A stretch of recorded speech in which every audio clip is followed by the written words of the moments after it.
पहाड़ों की उस गहरी खामोशी में जब हवा भी थम जाती है, तब सुनाई देती हैं वो आवाजें जो इंसानी नहीं होती। मैंने अपनी आधी जिंदगी उत्तर भारत के इन भयानक जंगलों में बिताई है, पर उस रात जो हुआ उसने मेरी रूह तक कांपने पर मजबूर कर दिया। कुछ चीजें ऐसी होती हैं जिन्हें हमें कभी नहीं समझना चाहिए, क्योंकि वो हमारे लिए बनी ही नहीं है। नमस्कार दोस्तों, आप सुन रहे हैं खौफ, जहां हम लेकर आते हैं ऐसी डरावनी और रहस्यमयी कहानियां जो शायद आपको रात भर सोने न दें। अगर आपको डरावनी कहानियां पसंद हैं तो चैनल खौफ को सब्सक्राइब जरूर करें। मेरा नाम आर्यन है। मैं सालों से पहाड़ों और जंगलों में अकेले कैंपिंग कर रहा हूं। मुझे लगा था कि मैं जंगल की हर आहट को पहचानता हूं। झाड़ियों में किसी तेंदुए की दबी दबी आहट हो या किसी जंगली सूअर का भारी पैर, मेरे कान हर आवाज को बखूबी समझते थे। उत्तराखंड के इन घने देवदार के जंगलों में मेरा यह तीसरा दिन था। मैं उस इलाके में था जहां आमतौर पर कोई इंसान कदम नहीं रखता। यहां सूरज की रोशनी भी जमीन तक मुश्किल से पहुंचती है। शाम होते ही जंगल का मिजाज बदलने लगा था।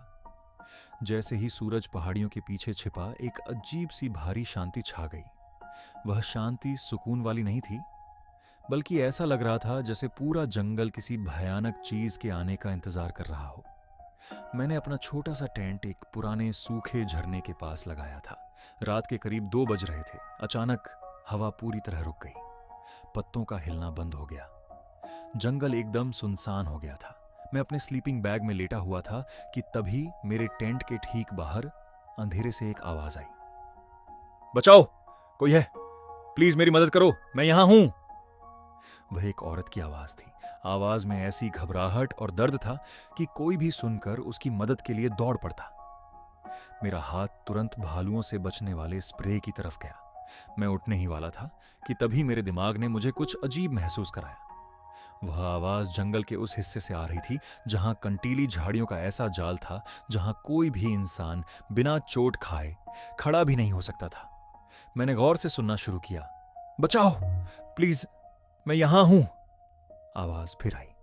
ठीक 10 सेकंड बाद फिर से वही शब्द, वही टोन, वही दर्द। मैंने अपनी घड़ी की सुई देखी। हर 10 सेकंड के अंतराल पर वो औरत बिल्कुल एक ही तरीके से चिल्ला रही थी। उसमें ना तो कोई सिसकी थी और ना ही सांस फूलने की आवाज। वह आवाज ऐसी लग रही थी जैसे कोई पुरानी टेप रिकॉर्डर को बार बार बजा रहा हो। मेरा खून जमने लगा। वह कोई औरत नहीं थी, वह कुछ और था जो मुझे टेंट से बाहर बुलाने के लिए चारा डाल रहा था। अंधेरा इतना गहरा था कि मुझे अपने टेंट की दीवार के पार कुछ भी दिखाई नहीं दे रहा था, पर वो आवाज रुकने का नाम नहीं ले रही थी। बचाओ, प्लीज, मैं यहां हूं। अब मुझे यकीन हो गया था कि जो कुछ भी बाहर है वो इंसान नहीं है। मैंने अपनी सांसें रोक ली थीं। मुझे डर था कि कहीं मेरे सांस लेने की आवाज भी उस चीज को पता न चल जाए। जंगल में रहने वाले शिकारी जानवर शिकार को पकड़ने के लिए अपनी ताकत का इस्तेमाल करते हैं, पर यह शिकारी दिमाग का इस्तेमाल कर रहा था। वह आवाज बिल्कुल मशीन की तरह एक ही पिच पर चल रही थी। मैंने महसूस किया कि वह आवाज धीरे धीरे मेरे टेंट के चारों ओर घूम रही थी। वह चीज झाड़ियों में नहीं थी, वह अब मेरे कैंप की बाउंड्री के पास आ चुकी थी। वह शायद देख रही थी कि मैं बाहर आता हूं या नहीं। मेरा दिल इतनी जोर से धड़क रहा था कि मुझे डर था कि कहीं उसकी आवाज बाहर तक न चली जाए। मैंने अपनी जेब से अपना शिकार करने वाला चाकू निकाला और उसे मजबूती से पकड़ लिया। अचानक वो आवाज बंद हो गई। करीब 2 मिनट तक पूरी तरह से सन्नाटा रहा। मुझे लगा शायद वो चीज चली गई। मैंने धीरे से टेंट की जिप खोलने की कोशिश की ताकि बाहर का नजारा देख सकूं, पर जैसे ही मैंने जिप को थोड़ा सा नीचे किया, ठीक मेरे टेंट के कपड़े के दूसरी तरफ से एक लंबी और ठंडी सांस लेने की आवाज आई। वह चीज टेंट के बिल्कुल पास खड़ी थी। वह औरत की आवाज में नहीं, बल्कि अब एक अजीब सी फुसफुसाहट में कुछ कह रही थी। वह मेरे नाम को दोहराने की कोशिश कर रही थी। आर्यन, आर्यन। आवाज इतनी फटी हुई और डरावनी थी जैसे कोई टूटी हुई नली से हवा बाहर निकल रही हो। वह चीज जानती थी कि मैं अंदर हूं। मुझे समझ आ गया था कि टेंट के अंदर रहना अब सुरक्षित नहीं है। अगर वह चीज टेंट फाड़कर अंदर आ गई तो मेरे पास बचने का कोई रास्ता नहीं बचेगा। मुझे यहां से निकलना था, पर कहां? चारों तरफ सिर्फ काला घना जंगल था और वो चीज जो मेरी मौत का इंतजार कर रही थी। डर जब अपनी चरम सीमा पर होता है तो इंसान का दिमाग या तो सुन्न हो जाता है या फिर वो बहुत तेजी से काम करने लगता है।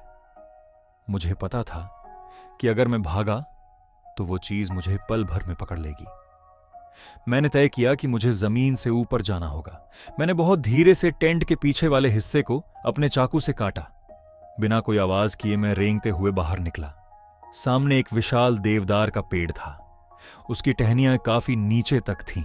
मैंने अपनी पूरी ताकत लगाकर उस पेड़ पर चढ़ना शुरू किया। मेरे हाथ छिल रहे थे, पर मुझे दर्द महसूस नहीं हो रहा था। मैं करीब 20 फीट ऊपर एक मजबूत टहनी पर जाकर बैठ गया। ऊपर से मैंने नीचे अपने टेंट की तरफ देखा। चांद की हल्की सी रोशनी में मुझे वह दिखाई दिया। वह एक परछाई की तरह था, पर इंसानी परछाई से कहीं ज्यादा लंबा और अजीब। उसके हाथ जमीन तक लटक रहे थे और उसकी गर्दन बहुत ज्यादा लंबी थी। वह चीज मेरे टेंट के चारों ओर गोल गोल घूम रही थी।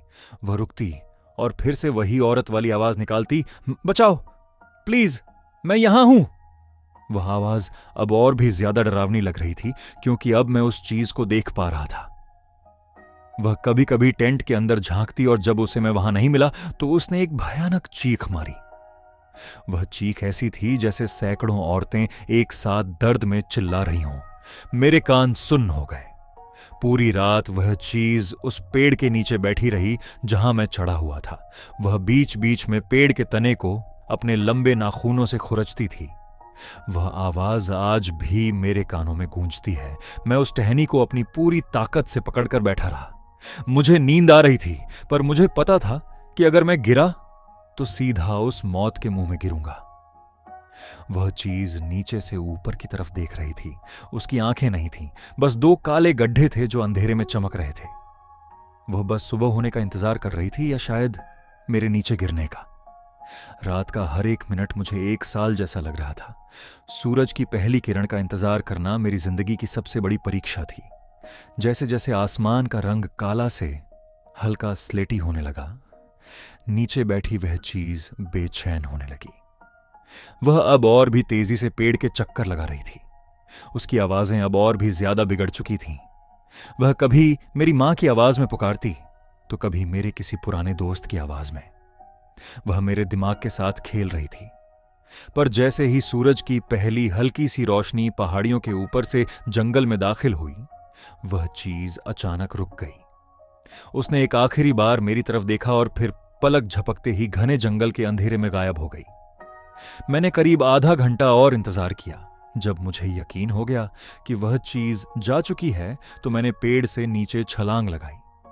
मैंने अपने टेंट या किसी भी सामान की परवाह नहीं की। मैंने बस अपना बैग उठाया और उस दिशा में भागना शुरू किया जहां से मैं आया था। मैं तब तक नहीं रुका जब तक मुझे दूर सड़क पर गाड़ियों के हॉर्न की आवाज सुनाई नहीं दी। जब मैं वापस अपने घर पहुंचा तो मैंने कई दिनों तक किसी से बात नहीं की। मेरे शरीर पर उन कंटीली झाड़ियों और पेड़ की छाल के निशान थे, पर मेरे मन पर जो घाव लगे थे वो कभी नहीं भरने वाले। आज भी जब मैं रात को सोता हूं तो मुझे वही आवाज सुनाई देती है, बचाओ प्लीज, मैं यहां हूं। अब मैं कभी अकेले कैंपिंग पर नहीं जाता। जंगल की सुंदरता के पीछे एक ऐसा अंधेरा छिपा है जिसे हम इंसान कभी नहीं समझ पाएंगे।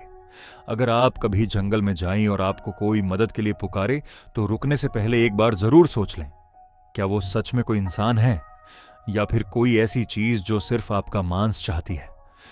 कुछ आवाजों का जवाब ना देना ही बेहतर होता है। दोस्तों, आप यहां तक आ ही गए हैं, मतलब डर आपको पसंद है।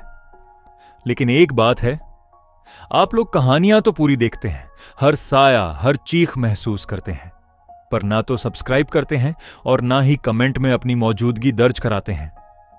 याद रखिए, आपका एक छोटा सा सब्सक्राइब इस चैनल की हर डरावनी कहानी को जिंदा रखता है।